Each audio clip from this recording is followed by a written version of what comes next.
بسم الله الرحمن الرحيم. الحمد لله والصلاة والسلام على رسول الله محمد وآله وصحبه ومن والاه. سورة المجادلة. سورة المجادلة بمعنى يعني گفتگو دو مقالة كسورة لمدينة هاتو تخواري 22 آية وهروها بابتكاني ناوش سورتكش هموي أحكام لەوانە بابەتی ئەحکامی زیهاری تێدایە ستا دەیخوێنین و هەروەها کەفارەتی ئەو کەسەی تێدایە کە زیهار دەکا، حوکمی ئەو کەسانەی کە لە مەجلیسدا دەنیشن و بەیەکەوە چرپە و سرتە دەکەن و هەروەها ئادابەکانی مەجلیس و چۆنیەتی دانیشتن لە کۆڕی گشتی و هەروەها باسی حاڵەتێکی دیکە دەکا کە کاتی خۆی سەحابەکان خوا لێیان ڕازی بێ دەبوایە ئەگەر ویستیان قسە لەگەڵ پێغەمبەر بکەن صلی الله عليه وسلم بەتەنێ سەدەقەیەکیان کردبە و هەروەها باسی ئەوەش دەکات کە ئینسانی ئیماندار نابێ بە هیچ شێوەیەکی دۆستایەتی و خۆشەویستی کەسی بێ باوەڕ و دووڕ و منافقی لە ناخ و لە دڵیدا هەبێ. جا سەرەتای سوورەتەکەی تەبعاً بۆی چاکتر لی تێبگەین ئەو لاپەڕەی یەکەمی هەمووی لەسەر ئافرەتێک هاتوونەتە خوارێ کە ناوی خوەیلە بوو، خوەیلەی کچی ثەعلەبە خێزانی ئەوسی کوڕی سامت بووە. ئەو خوەیلە کە ئافرەتێکی سەحابی بووە، ئیماندار بووە، خێزانی پیاوێکی بووە بە ناوی ئەوسی کوڕی سامت. دیارە دەڵێن ڕۆژێکیان پیاوەکەی داوای ئیشی ژن و مێردایەتی و سەرجەی لێ کردووە، ئەویش ڕازی نەبووە، بۆیە پیاوەکەی لێی تووڕە بووە و هەروەها پێی گوتووە تۆ وەکو پشتی دایکم وای، ئەتۆ وەکو پشتی دایکم وای، یعنی چۆن دایکم لێم حرامە ئەتۆشم لێ حرام بی. ئەو کەلیمەیە کە پێی دەوترێ ظیهار لە فیقهدا، ظیهار یعنی بە پشتکردن، یعنی خێزانی خۆت بچوێنی بە پشتی دایکت یان بە کەسێک کە مەحرەمی خۆتە. لە ناو عارەبەکاندا ئەو کەلیمەیە ئەو وژەیە بە تەلاق حساب بووە. حاڵێن ئەو ئافرەتە دێتە لای پێغەمبەر صلی الله عليه وسلم دەڵێ ئەی پێغەمبەری خوا، ئەوس کە مێردەکەیەتی زیهاری لەگەڵ کردو، زیهاری لەگەڵ کردوم، یعنی پێی گوتوم ئەتۆ وەکو پشتی دایکم وای، بۆ خۆشت دەزانی من بە ساڵدا چۆم، ئێستاکانم لاواز بوون و هەروەها من لەو پیاوە کۆمەڵێک منداڵم هەنە بچووکن، ئەگەر بیان دەمە دەست پیاوەکەم و بەجێیان بێڵم بێناز دەبن و ئەگەر منداڵەکان لەکن خۆم بێڵمەوە برسی دەبن. چی دەڵێ ئەی پێغەمبەری خوا، چی بکەم؟ پێغەمبەر دیارە صلی الله عليه وسلم ئەو کاتە ئەو سوورەتە نەهاتۆتە خوارێ و تا ئەو کاتیش مسلمانان هەر ئەو یاسایانن پەیڕەو کردووە، ئەگەر کەسێک بە ژنەکەی خۆی گوت بێتەوە وەکو پشتی دایکم وای بە تەلاق حساب بووە. پێغەمبەر فەرموویەتی ئەتۆ لەو پیاوەی حرامی. حاڵی چەند جارێک دەڵێ ئەی پێغەمبەری خوا، خۆ ئەو پیاوە باسی تەلاقی نەکردووە و باوکی منداڵەکانمە، سوێن بەخوای ئێستاش لە هەموو کەس خۆشترم دەوێ و دەزانم ئەویش ئەمنی خۆش دەوێم. پێغەمبەر صلی الله عليه وسلم هەر پێی دەڵێ ئەوەکەت پیاوەکەت لەسەر تۆ حرامە و تۆ لە پیاوەکەت حرامی. چەند جارێک دێتەوە لای پێغەمبەر صلی الله عليه وسلم، پێغەمبەر هەمان وەڵامی دەداتەوە، بەڵام خوای گەورە لە سەرووی ئاسمانەکان ڕۆنبەرگری لە ئافرەتەکە دەکا و ئەو 6 ئاەتانە دەنێرێت، 5 ئاەتی یەکەمی سوورەتەکەی دەنێرێتە خوارێ بۆ چارەسەرکردن و یعنی چارەسەرکردنی گرفتی ئافرەتێکی ئیماندار کە دیارە دوای ئەوەی کە پێغەمبەر صلی الله عليه وسلم وەڵامی نەداوەتەوە، شەکوا و حاڵی خۆی بردۆتە لای خوا، داوای لە خوای گەورە کردووە کە خوای گەورە بەهانایەوە بێت و فریای کەوێ کە کاتێک پێغەمبەر صلی الله عليه وسلم پێغەمبەرە خۆ ناتوانێت لە خۆڕا هیچ کە، ئەو دوعای کردووە بە نهێنی، گوتێتی اللهم إني أشكو إليك، خوایە شەکوا و حاڵ و بارودۆخ خۆم بەرز دەکەمەوە بۆ تۆ، ئەوجار دەفەرمونون لەو شوێنەی نەڕۆی بەردەوام دوعاکەی دووبارە دەکردەوە تا جیبریل هاتوو ئەو ئاەتانەی ناردنە خوارەجە. عایشە دەفەرمێ من کە خەولە هات لە تەنیشتی دیوارەکەی بووم بە حەستەم گوێم لە قسەکانی دەبوو، هێندە بە چرپە قسەی بۆ پێغەمبەر دەکردن کە هێندێک لە قسەکانی تێنە دەگەیشتم، بەڵام خوای گەورە لەسەروی حەوت ئاسمانەوە وەڵامی دەداتەوە. جا سوورەتەکە باسی ئەو بابەتەیە. دەفەرمێ بسم الله الرحمن الرحيم قد يعني بێگومان سمع بیستی طبعا خوای گەورە هەموو شتێک دەبیستێ وایە، بەڵام بیستی و جوابی دایەوە، یعنی بێگومان معنای خۆی هەر بیستی خوا قەولە الەتی قەولە قسەی الەتی ئەو ئافرەتەی تجادلوکە کە گفتوگۆی کرد لەگەڵ تۆ فی زەوجیها سەبارەت بە مێردەکەی وەتەشتەکی وەسکاڵای خۆی کرد ئافرەتەکە وەتەشتەکی سکاڵای خۆی کرد یا دەکرێت بڵێن سکاڵای خۆی برد ئافرەتەکە إلى الله بۆ لای خوا والله خوا يسمع دەبیستێت تەحاوڕەکوما گفتوگۆی نێوانتان، نێوانی ئافرەتەکە و نێوانی پێغەمبەر صلی الله عليه وسلم. إن الله بێگومان خوا سەمیع هەموو شتێک دەبیستێ و هەروەها بەصیر هەموو شتێکیش دەبینێ. واضحة؟ قد سمع الله بیستی خوا، کە دەڵێ بیستی خوا یعنی بیستی بە شێوەیە کە جوابی دایەوە وەڵامی دایەوە، چونکە خوا هەموو شتێک دەبیستێ. لە نوێژەشدا کە دەڵێن سمع الله لمن حەمیدەه بیستی خوا قسەی ئەو کەسەی کە ستایشی کرد، یعنی وەڵام و جوابی هەر کەسێک دەداتەوە کە ستایشی بکا و بەندایەتی بۆ بکە. دەناخوای گەورە قسەی خراپیش دەبیستێ وایە قسەی بێ باوەڕەکانیش دەبیستێ، ئەوانەشی کە قسەی پێ دەڵێن هەر دەیبیستێ. قد سمع الله بێگومان بیستی خوا و یعنی جوابیشی دایەوە. وەن لە تەفسیرەکەیدا دەبێ ئاوا بڵێن قەولە الەتی قسەی ئەو ئافرەتەی تجادلوکە کە گفتوگۆ دەکا لەگەڵت ئەی محەممەد صلی الله عليه وسلم فی زەوجیها سەبارەت بە مێردەکەی وەتەشتەکی إلى الله سکاڵا و شەکوای خۆی دەباتە لای خوا والله يسمع تحاوركما خوای گەورەش دەبیستێت گفتوگۆ و مەقاڵەی نێوانتان. إن الله بێگومان خوا سەمیع بەصیر بیسەرە و هەروەها بینایە، هەموو شتێک دەبیستێ و هەموو شتێک دەبینێ. تاوانە ئەوجار خوای گەورە باسی یاساکەی دەکا کە گۆڕانکاری بەسەرداهێنا، فەرمووی الذين يظاهرون منكم ئەوانەی الذين يعني ئەو پیاوانەی يظاهرون منكم يعني بەژنەکانیان دەڵێن ئێوە وەکو پشتی دایکمان وان لە ئێوە، کەڵی ظیهار زاراوایە لە کتێبی فقهیدا، هەر کتێبێکی فقهی سیرکە یەکێک لە بابەتەکانی الظیهارە کە دەڵی الظیهار ئەوەی کە شارەزایی لە دین هەبێ کە تەفسیر لە قورئان لە حەدیث لە فقه هەبێ دەزانی ظیهار واتە بەکارهێنانی کەلیمەیەک لەلایەن پیاوەکەیەوە بۆ ژنەکەی خۆی کە ژنەکەی خۆی دەشوبهێنێ بە دایکی. جا هەندێک لە عولەما دەفەرمون بە دایکی بیچوێنێ یان بە هەر کەسێکی دیکە بیچوێنێ کە مەحرەمیەتی کە قەت بۆی حەڵاڵ نییە.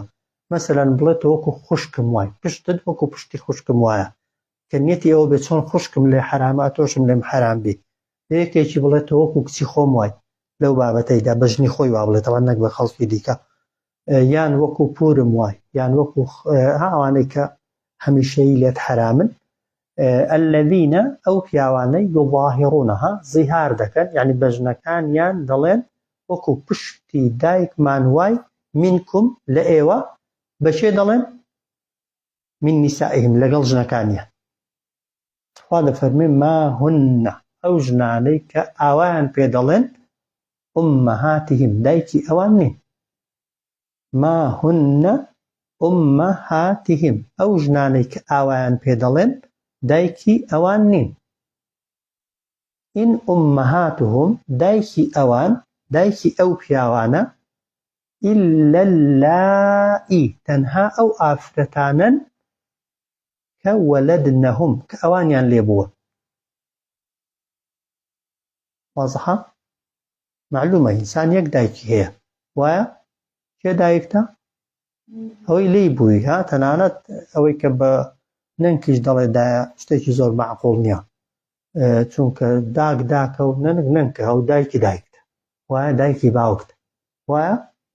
بۆیە چاکتر وایە شتەکان وەک خۆی بەکار بهێندرێن.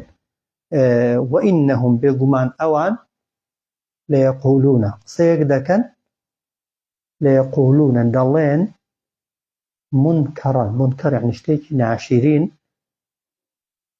من القول لە قسە،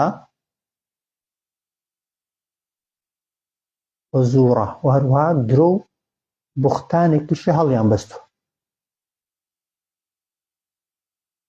بەڵام وئین الله بەبێگومانی خوا لەعەفوو غەفوور، لەعەفوو لێبوردەیە و هەروەها لێخۆشبوویە. لێبوردەیە لێخۆشبوویە. لێبوردەیە یعنی چاوپۆشی دەکا، و یەک لە بەشەکانی چاوپۆشیکردن ئەوە بوو کە خوای گەورە گۆڕی یاسایەکە کە تەلاقەوە کردی بە زیهار بە کەفارەتێک، ئەمەن ژنەکەی بۆ حەڵاڵ دەبێتەوە وەکو تەلاقی وان نییە. و هەروەها غەفووریشە، لێخۆشبووشە ئەگەر کەسەکە بەستەم وای گوتبێ هەڵەی کردووە، تاوانی کردووە، بەڵام ئەگەر داوای لێخۆشبوون بکە خوای گەورە لێخۆش دەبێت. وازحە؟ سەیریکەنەوە الذینە ئەوانەی ئەو پیاوانەی یظاهرون منکم، یظاهرون منکم یعنی زیهار دەکەن لە ئێوە، زیهار دەکەن لە ئێوە یعنی بە خێزانەکانیان دەڵێن وەکو پشتی دایکمان وای لە ئێوە، بەڵام لەگەڵ چێ زیهار دەکەن؟ من نیسائیهم لە ژنەکانیان، ما هن ئومەهاتیهم ئەو ژنانەی کە دەیان شوبهێنن بە دایکی خۆتان ئەوانە دایکی ئەوان نین. ما هن ئەو ژنانەی کە دەشوبهێندرێن بە داک ئومەهاتیهم دایکی ئەوان نین. ئین ئومەهاتهم یعنی دایکی ئەوان إلا اللائي تەنها ئەو ئافرەتانەنە کە وەلەدنەهم کە ئەوانیان هێناوەتە بوون، ئەوانی لێبوون. وئینەهم بێگومان ئەوان لەیەقولونە دەڵێن منکەڕ، شتێکی ناشرین، شتێکی ناپەسند، من القول لە قسە، و هەروەها وە زوور درۆشە، چونکە خێزانتە، خێزانت داکت نییە، و چۆن دەکرێت داکت بێ و خێزانت بێ؟ شتیوان نییە، درۆیەکە کردوتە کەوات گوتووە. وئین الله بەبێگومانی خوا لەعەفوو غەفوور لێبوردەیە و هەروەها لێ خۆشبووشە خوای گەورە. وازحە؟ جا عولەما دەفەرموون ها لەو ئایەتەدا خوای گەورە لە سێ ڕێگەوە طبعاً ئەو شتەی حرام کردووە. یەکەمیان دەفەرمێت ئەوانە دایکتان نین. وازحە؟ ئەوەی یەک. دوو، ئەو قسەی کە دەیکەن قسەیەکی ناشرینە، قسەیەکی قێزەونە، خوا ڕقی لێتی.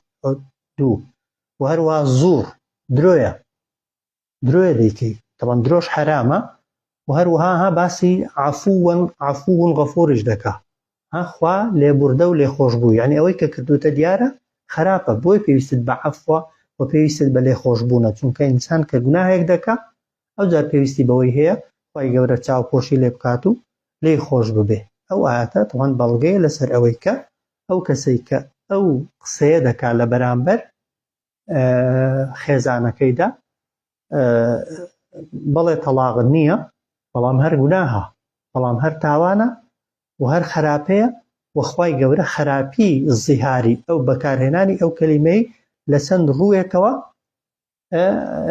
لەسەر پیاو حرام کردووە و وای پیشانداوە کە ئینسان بەلای ئەو کەلیمەی دانەسێت و ئەو کەلیمەی نەڵێتەوە.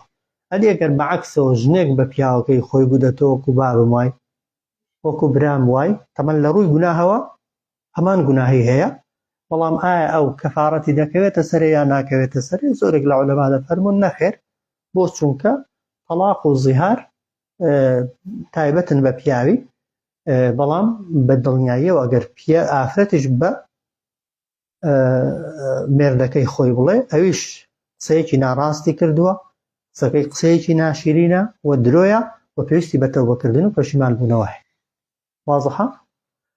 ئەو جار دەفەرمێ والذینە ئەو پیاوانەی یظاهرونە زیهار دەکەن من نیسائهم لە ژنەکانیان، یعنی ئەوانەی بە ژنەکانیان دەڵێن ئێوە وەکو پشتی دایکمانوان، بەڵام ثم پاشان یعودون دەگەڕێنەوە پەشیمان دەبنەوە لیما قالوا لیما لەو شتەی کە گوتویانە، حاڵی پەشیمانن لەوەی کە گوتویانە، نانەوێت ژنەکەیان تەلاق دەن، نانەوێت ژنەکەیان لێ جیا ببێتەوە. واضحە؟ چونکە کەسەکە دوو اختیاری لە پێشن ها، یا هەر دەبێ وەکو دایکی خۆی سەیر کات و ژنیوی نەبێ کە دایکیشی نییە قسەکەی هەر ڕاز نییە، یان ئەوەتە ئەگەر ببێتەوە خێزانی دەبێ باجی بدە چونکە هەڵەی کردووە و بەڵام هەڵەکەی بەقەت تەلاقی نییە، ئەوەکەی خەفیفترە و ئاسانترە بە کەفارەتێک ژنەکەی بۆ حەڵال دەبێتەوە. والذینە ئەو پیاوانەی یظاهرونە من نیسائهم زیهار دەکەن لە ژنەکانیان، ئەنی بە ژنەکانیان دەڵێن ئێوە وەکو پشتی دایکمانوان، ثم بەڵام پاشان یعودون دەگەڕێنەوە پەشیمان دەبنەوە لیما قالوا لەوەی کە گوتویانە. دەبێت چی بکەن؟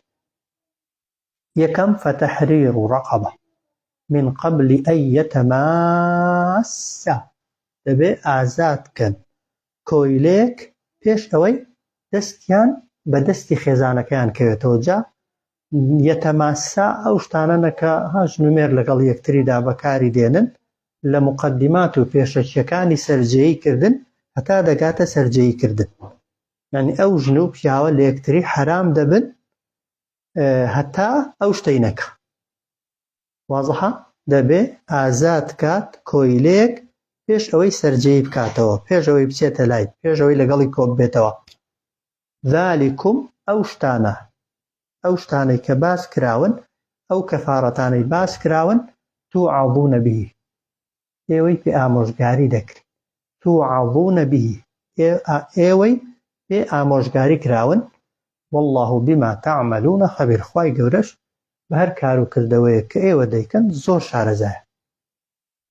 واضحە؟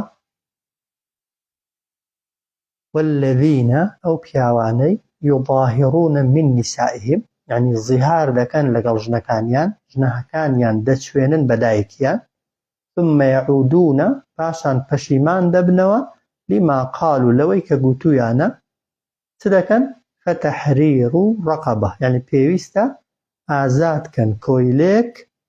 باشە کۆیلە جانێر بەیامێ بێ فەرقی نییە ها، من قبل أن يتماسا پێش ئەوەی پیاوەکە لەگەڵ ژنەکەی بەیەکەوە کۆ ببنەوە و سەرجەیی یەکتر بکەنەوە. واضحە؟ ذالکم یعنی ئەوانەی کە باس کراون، توعظونە ئامۆژگاری دەکرێن ئێوە بهی پێی، والله بما تعملون خبير، خوا بە هەر کارێک کە ئێوە ئەنجامی دەدەن زۆر شارەزایە. واضحە؟ ئەلی فەمەن لەم یەجید ئەگەر کەسێک دەستی نەکەوت، کۆیلەی دەست نەکەوت، بە نمونە وەکو ئێستا کە کۆیلە نییە یان کۆیلە هەیە بەڵام پارەی نییە، دەبێت چی بکە؟ فەصیام شەهڕەینی متتابعین، بە ڕۆژوو دەبێ 2 مانگ متتابع بە دوای یەک، من قبل دیسان پێش ئەوەی ئەن یەتەماسا سەرجەی ژنەکەی، یعنی سەرجەیی بکاتەوە و بچێتەوە لای خێزانەکەی و لەگەڵ خێزانەکەی بەیەکەوە کۆ ببنەوە. واضحە؟ جا عولەما دەفەرمون ئەگەر کەسەکە بە نمونە 50 ڕۆژیش بگرێ، یەکێکی خوارد بەبێ عوزر، تەبان ئەویش قسەی تێدا بە عوزر تەتابوعەکە تێک دەچێ یا تێک ناچێ. زۆرێک لە عولەما دەفەرمون بە عوزریش هەر تەتابوعەکە تێک دەچێ. هەندێکی دەفەرمون ئەگەر عوزری نەخۆشی وەها ئەو عوزرانەی کە ڕۆژووی واجبی پێدەشکێندرێن، ئەو عوزرانەی بۆ هاتنە پێشێ تەتابوعەکە تێک ناچێ، بەڵام لە 50 دا بە نمونە ڕۆژوویەکی بشکێنێ دەبێت دیسان لە کوێ ڕادەست پێ بکاتەوە؟ لە یەکەمی ڕادەست پێ بکاتەوە. اینجا دەبێت 2 مانگەکەی تەواوکە ئەوجا بچێتە لای، نەک بڵێت جا دەستم پێ کردووە یان دەچمە لای بەڵام دواتر لە کەفارەتی سوێندی داوانیە کەفارەتی سوێندی دەکرێت تەئخیر بکرێ حاڵین، بەڵام کەفارەتی زیهاری بە هیچ شێوەیەکی دروست نییە چونکە خوای گەورە چەند جارێک تەئکیدی لێ دەکاتەوە. وازحە لەی سوێندیدا شتی وامان نییە. فەمەن لەم یەجید ئەگەر کەسێک دەستی نەکەوت کۆیلە بکڕێ فەصیام شەهڕەینی متەتابعەینی بە ڕۆژوو دەبێت 2 مانگ لە دوای یەک من قبل أن يتماسا پێش ئەوەی کە سەرجەیی خێزانەکەی بکاتەوە و لەگەڵ خێزانەکەی کۆ بێت. ئەوەی دووهەم هەنگاوی دووهەم ئەدی فەئین لەم یەستەطیع ئەگەر کەسێک نەیتوانی بە ڕۆژوش بێ پارەی ئەوەی نەبوو یعنی کۆیلە نەبوو یا پارەی کۆیلەی نەبوو 2 مانگیشی نەتوانی بە ڕۆژوو بێ بەڵام لەبەر نەخۆشی و پیری نەک تااقەتی نەبوو تااقەت نەبوون عوزر نییە فەمەن لەم یەستەطیع ئەگەر کەسێک نەیتوانی بەنمونە کەسەکە بە تەمەندا چووە ڕۆژوە واجبەکانیشی پێ ناگیرێن یان نەخۆشیەکی هەیە نەخۆشیەکە ڕێگای پێنادا ڕۆژوە واجبەکانیشی بگرێ ئەوە چ دەکا؟ فەیطعام 60 مسکینە خواردن دەدا بە 6 کەسی هەژار. وازحە ئەوە سێهەم هەنگاوی سێهەم تەبعاً اختیاری تێدا نییە تا یەکەم هەبێ یەکەمەکەی دەکا کە یەکەمەکە نەبوو دووەمەکە کە دووەمەکە نەبوو ئەو جار سێهەم.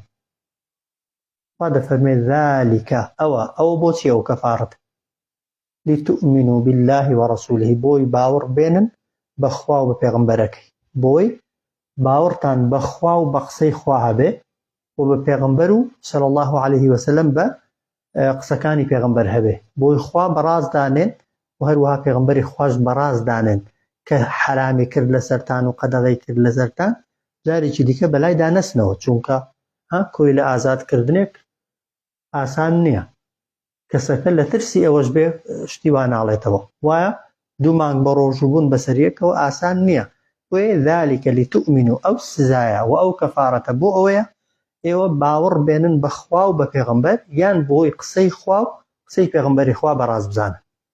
ئەوجار دەفەرمێ وەتیلکە ئەوە حدود الله سنوورەکانی خوان ئەگاتان لێی بێیانی وەلیلکافرینە بۆ بێ باوەڕان هەیە عەذاب ئەلیم سزایەکی زۆر بەئێش.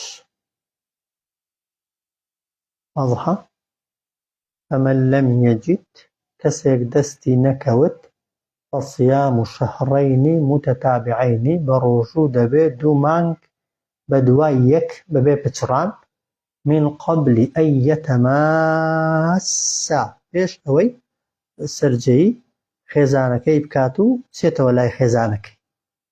فەمەن لەم یەجید ئەگەر دەستی نەکەوت فەئیطعام 60 مسکینە خواردن دەدا بە 6 کەسی هەژار ذالکە ئەوە ئەو سزا و کەفارەتە لتؤمنوا بالله بۆ ئەوەیە ئێوە باوەڕ بێن و بەڕاستی دابنێن خوا و پێغەمبەر قسەی خوا و قسەی پێغەمبەر وتیلکە حدود الله ئەوانە سنوورەکانی خوان وەلیلکافرینە بۆ بێ باوەڕانیش هەیە عەذاب ئەلیم سزایەکی بەئێش. وازحە ئەوجار دەفەرمێ ئین الذین یحادون الله ورسوله بێگومان ئەوانەی یحادون الله یعنی دژایەتی خوا و دژایەتی پێغەمبەر دەکەن صلی الله عليه وسلم. ئەوە تەفسیرێکیشیان دەفەرمێ بێگومان ئەوانەی سەرپێچی فەرمانی خوا و فەرمانی پێغەمبەر دەکەن هەردووکی تەبعاً ڕاستن و عقوبەی هەردووکیشیان بەبێ گومانی ئەو شتەیە کە لە ئاەتەکەیدا باس کراوە. ئەو کەسەی هەیە بەس سەرپێچی خوا و پێغەمبەری خوا دەکات بۆ خۆی ملتەزیم نییە و پابەند نییە یا حرام دەکات بەڵام علاقەی خەڵکی نییە وایە خەڵکێکیش هەیە هێندە دژە خوا و دژە پێغەمبەرە وەک دەڵێ کێبەرکێ و منافەسەش دەکات لەگەڵ خوا و لەگەڵ قسەی پێغەمبەردا صلی الله عليه وسلم بەبێ گومانی ئەوە عقوبەکەی سەختترە. بەڵام وشەی یحادون یعنی دژایەتی کردن یا سەرپێچی کردن هەردوو معناکەی هاتوون هەردووکیشی ڕاست بێگومان ئەوانەی سەرپێچی خوا و پێغەمبەری خوا یان ئەوانەی دژایەتی خوا و پێغەمبەری خوا دەکەن کوبیتو خوا دەفەرمێ ئەوانە ڕیسوا و زەبون بوون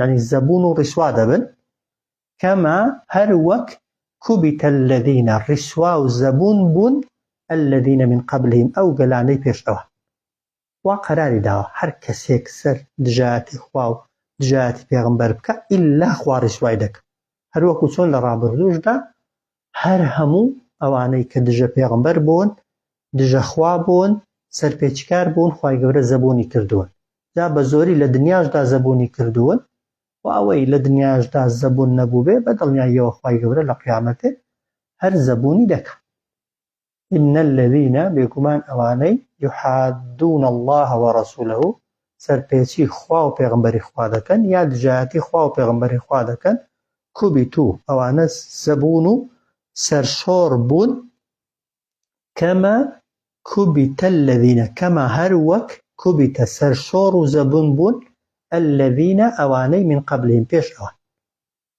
واضحە وەقەت خوا دەفەرمێ بێگومان ئەنزەلنا ناردومانەتە خوارێ ئێمە ئایات بەیینات چەندان بەڵگە و نیشانەی ڕوونکەرەوە وەلیلکافرینە بۆ بێباوەڕان ئامادە کراوە عەذاب ئەلیم سزایەکی بەئیش واضحە معناکەی وانییە خوای گەورە هەڕەشەی کردووە لە کافرەکان و بەڵێنیشی داوە بە ئیمانداران کە ئەو کەسانەی دژایەتی خوا و پێغەمبەری خوا دەکەن ئەنجامیان ڕیسوا بوونە واضحە و سەرشۆڕ بوونە و زەبوون بوونە و خوای گەورەش بەڵگە و نیشانەکانی خۆی ڕوون دەکاتەوە بۆی خەڵک دەرس و عیبرەتی لێ وەربگری واضحە و هەرچی کافریشە خوای گەورە عەذاب و سزای سەرشۆڕکەری بۆ ئامادە کردووە بەڵام لەکوێ سزای دەدا لە دنیایە لە قیامەتێ زۆر جار لە دنیاش دەیدا بەڵام ئەوەی دنیایە بەر قیامەتێ ناکەوێ ئەوەی قیامەتێ لە شوێنی خۆیەتی خۆی دەفەرمێ یەومە یەبعەثهم الله جەمیعا بیر بکەنەوە لەو ڕۆژەی یان ئەو ڕۆژە خوا سزایان دەدا کە یەبعەثهم الله زیندویان دەکاتەوە خوا جەمیعا هەمویان یەومە ئەو ڕۆژەی یەبعەثهم زیندویان دەکاتەوە الله خوا جەمیعا هەمویان کە زیندوی کردنەوە چیان لێ دەکە فەیونەبئهم ئاگاداریان دەکاتەوە پێیان دەگەیەنێتەوە بیما عەمیلو هەرچی کردویانە جا کە پێیان دەگەیەنێتەوە هەواڵیان پێدەدا یعنی سزایان دەدا لەسەر هەرچی کردویانە معلومە لە قیامەتێ بەڵێ خوا نامەی کردەوەکە دەداتە دەستت وایە بۆ خۆت کردەوەکانی خۆت دەبینی کە کردەوەکانی خۆت بینین و وەک دەڵێ شاهیدت لەسەر هەبوون دانت بە خراپەکاندانا ئەو جار خوای گەورە لەسەر هەرچی خراپەش هەیە یەک بەیەک لەسەری ئینسانی کافری لەسەر سزا دەدا ئیمانداریش ئەگەر خوای گەورە عەفوی نەکات و لێی خۆش نەبێت و لێی نەبورێ بەڵام لێرە باسی کافریە یەومە یەبعەثهم الله ئەو ڕۆژەی کە زیندویان دەکاتەوە خوا هەمووان فەیونەبئهم ئاگاداریان دەکاتەوە بیما عەمیلو بە هەرچیەک کە کردویانە واضحە ئاگاداریان دەکاتەوە بە هەرچیەک کە کردویانە مەبەست ئەوەی یعنی سزایان دەدا لەسەر هەر کار و کردەوەیەکی خراپ کە لە دنیادا ئەنجامیان داوە جا دەفەرمێ ئەحصاه الله خوای گەورە هەرچی کردەوە هەیە هەمووی لەسەر سەرژمێری کردوون ئەحصاها سەر ئیحصا سەرژمێری کردوون خوا هەرچی کە کردویانە بەڵام وەنەسوه بۆ خۆیان زۆرێک لەو شتانێک کە کردویانە لە بیریان چۆتەوە واضحە ئەحصاه الله خوای گەورە کردەوەکانی هەمووی لەسەر سەرژمێری کردوون بەڵام وەنەسوه لە بیر خۆیانیان بردوتەوە لەبەرەوەی ئینسانی کافریمانی بە قیامەت و بە دوا ڕۆژ نییە کە خراپەش دەکا دەقەیەکی دیکەوە دەزانێ هیچی نەکردووە والله على كل شيء شهيد خوا بەسەر هەموو شتێکدا شەهیدە ئاگادارە هیچ شتێک نییە کرد بێتت خوای گەورە ئاگای لێ نەبوو بێ تەنانەت ئەو شتانەشی کە بە وەسوەسە و خودخوتە بەسەر دڵماندا هاتوون یا بەسەر دڵی ئینسانەکاندا هاتوو واضحە يوم يبعثهم الله جميعا أو روزي كزندويان دكات وخوا همويان فينبئهم بما عملوا أقاداريان دكات وبهرشيك كردويانا أحصاه الله خواهي قورا كردوكاني سرجميري كردوا لسريان بەڵام وەنەسوه بۆ خۆیان کردەوەکانی خۆیان لەبیر چۆتەوە یا لەبیر خۆیانیان بردۆتەوە والله خوا على كل شيء بەسەر هەموو شتێکدا ئاگادارە ئەگەر نامەی کردەوەش نەبێ لە قیامەتێ دەفتەری ئەعمالیشت نەدرێتەوە خوای گەورە بۆ خۆی خۆ دەزانێت چیت کردووە و چیت نەکردووە بەڵام خوای گەورە شتێکت دەداتێت کە بۆ خۆت اعتراف پێ بکەی و بەڵگە بێ لەسەر خۆت بۆی دان بە خراپەکەی خۆت دابێنی صلی الله على سيدنا محمد وعلى آله وصحبه